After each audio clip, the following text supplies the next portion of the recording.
The first liberated localities that Ukraine has reported since beginning a counteroffensive this past week were 3 villages in the southeast, it claimed on Sunday. Unverified videos of soldiers flying the Ukrainian flag above a destroyed structure in the Donetsk area village of Blahodatin and posing with their unit's flag in the neighboring village of Neskuchin were shared online by Kyiv's forces. In this video, we will talk about Ukraine shifting towards offensive actions against Russia and Ukraine flooding threat. So watch till the end and subscribe to us for more. According to Valery Shershin, spokesman for Ukraine's Tavria military sector, we're seeing the first results of the counter-offensive actions, localized results on television. Later, Ukrainian forces had deoccupied Makarivka, the following village to the south, according to Deputy Defense Minister Hanna Maliar, who also reported that they had advanced between 300 and 1,500 meters in both directions on the southern front. Maliar continued on Telegram, "No locations were lost on the directions where our forces are on the defensive." Reuters was unable to confirm reports from the battlefield. On Friday, Russian President Vladimir Putin claimed that despite terrible fatalities in an ongoing Ukrainian military offensive, Russian defense lines had not been breached. Volodymyr Zelensky, the president of Ukraine, lauded his forces in his evening video address, but omitted to mention the precise locations of the alleged battle. Zelensky only mentioned the 2 main areas of the combat in the east and the south, adding, "Of course, I am grateful to our soldiers for this day.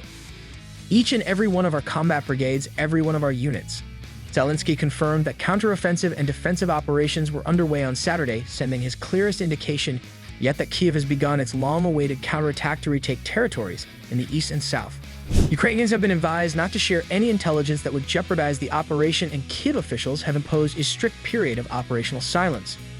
Kicking the enemy out, it has been nearly impossible to evaluate the battlefield situation given the minimal independent reporting from the front lines and the scant information coming out of Kyiv. The footage from Blahodatin showed Ukrainian soldiers inside a severely damaged building while distant artillery boomed. "We are expelling the enemy from our homelands. It's the coziest sensation imaginable." According to the soldier in the Facebook video, Ukraine will triumph over all other nations. At least twice this week, Russia claimed to have thwarted attacks on the neighboring town of Velika Novosilka. The Ukrainian advances come after the Kakhovka Dam in Kherson region farther to the west was breached last week, causing flooding and necessitating the rescue of inhabitants from flooded areas. Russia and Ukraine each lay blame for the breach on the other.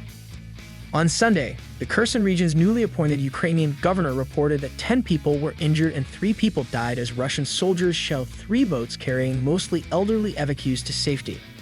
In an effort to halt the Ukrainian advance, Shershin subsequently claimed in a radio broadcast that Russian forces had blown up a minor hydroelectric dam close to the scene of the most recent battles.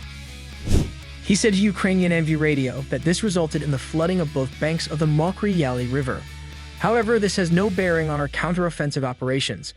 The sea's southeast is thought to be a possible focus for Kyiv's soldiers, who may want to cut off Russia's land connection to the Crimean Peninsula that has been annexed and divide Russian forces in half. Mariupol, a city on the Sea of Azov on the southern rim of the land bridge, located about 90 kilometers (55.92 miles) northwest from Makarivka.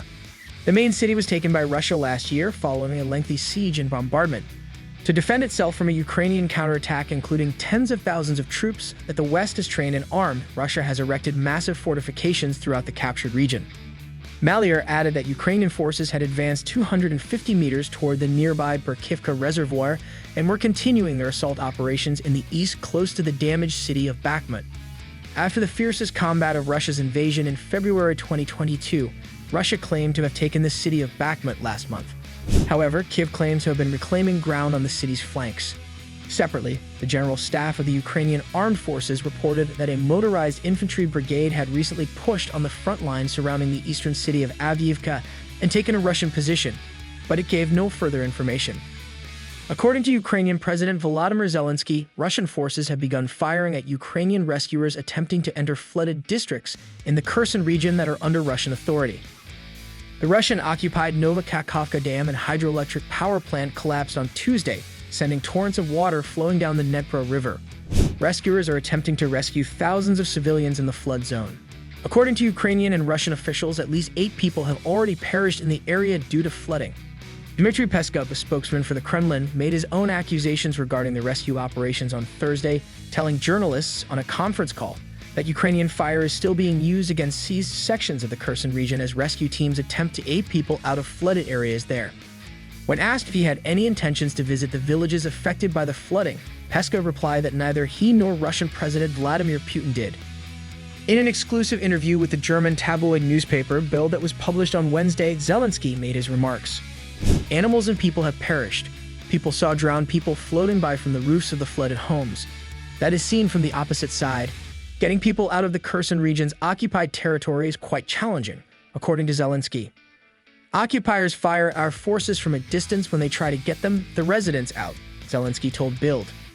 As soon as our volunteers attempt to save them, they come under fire. When the water has trickled down a bit, a few days from now, we won't be able to fully assess the effects. The evacuation operations come as Ukrainian forces have recently made their first attempt to break Russian lines in the country's east, but have encountered stiff resistance and losses in personnel and equipment, according to two senior U.S. officials who spoke to CNN. CARE, a global aid group, issued a warning that landmines may be floating in the flooding caused by the dam failure. According to Fabrice Martin, national director for CARE Ukraine, the area where the Kakhovka Dam was is full of landmines, which are now floating in the water and are posing a huge risk. According to a Kremlin-backed source quoted by the Russian state news agency TASS, at least 5 people have perished in flooding in the Russian-occupied village of Nova Kakhovka, which is about 5 kilometers, 3 miles, from the dam that fell. According to TASS, Vladimir Leontiev, head of the Nova Kakhovka city administration, told Russian television that 5 of the 7 persons who were grazing livestock drowned. Another official stationed by the Kremlin in an occupied area on the east bank of the Dnipro River stated on Telegram that the most difficult situation is in Alishki, the Russian spelling Olshki, and Holopristan. Olshki is located around 70 kilometers west of Nova Kakhovka and 20 kilometers west of Holopristan. Yefim Rishuk, the exiled Ukrainian mayor of Olshki, told CNN earlier on Thursday that about 90% of the town had been inundated, resulting in at least 3 fatalities. There were 3 drownings. We have no idea how many more folks will pass away. There could be a lot more, Rishuk speculated. Olshki still had somewhere between 3,500 and 4,000 residents, including many pensioners and bedridden people, the mayor noted. On Wednesday, a volunteer helping with the rescue operations in Kherson told CNN that almost every sortie included Russian shelling. The Kievan volunteer group's Roman Skavdrakov remarked, "Of sure, it's really dangerous." More than 1,800 people were forced to abandon their homes as a result of the dam's collapse and the ensuing flooding. Additionally, thousands of hectares of farmland were submerged, crucial water sources were imperiled, and Ukrainian officials and scientists issued dire warnings about the potential environmental damage. Moscow and Kyiv have traded accusations regarding the collapse of the dam. Neither side has offered any hard evidence to support their claims. When the dam collapsed, Russia was occupying it. It is still unclear if the rupture was caused by a structural failure or a purposeful attack on the dam. Requests for assistance from abroad.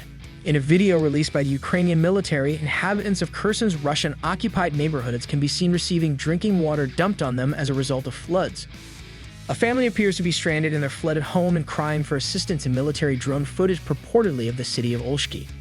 One person is seen in the video grabbing a water bottle that was dropped from the drone while standing in the skylight of a home that is engulfed in floodwaters. Denis Shmyhal, the Prime Minister of Ukraine, asserted that inhabitants in flooded areas have received no help from the invading Russian army. According to him, inhabitants of Kherson's occupied districts have been abandoned by the Russians and are being left to perish, while their homes vanish beneath the water. Tell us what you think about all this matter in the comments and subscribe to us for more.